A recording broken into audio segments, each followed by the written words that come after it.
Promchanted. Written by Morgan Matson. Narrated by Shaina Summerville.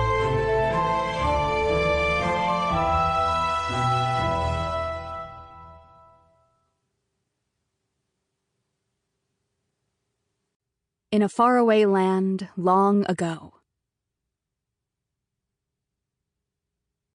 Part 1. 1. I don't believe in fairy tales. Or I should say, I don't believe in fairy tales anymore. Because I used to. When I was younger, I firmly believed in all of it.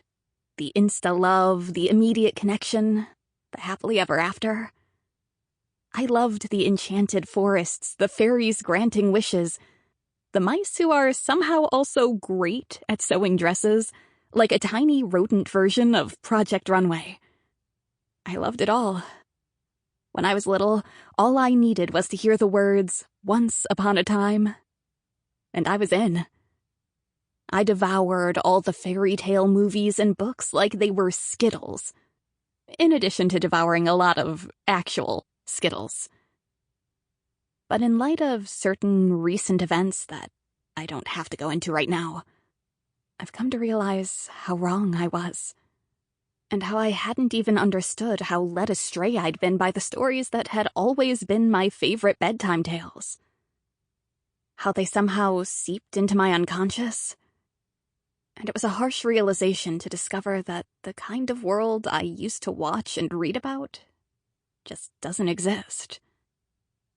Because in the real world, there's no such thing as meant to be. There are no true loves riding up on white horses, and definitely not any happily ever afters.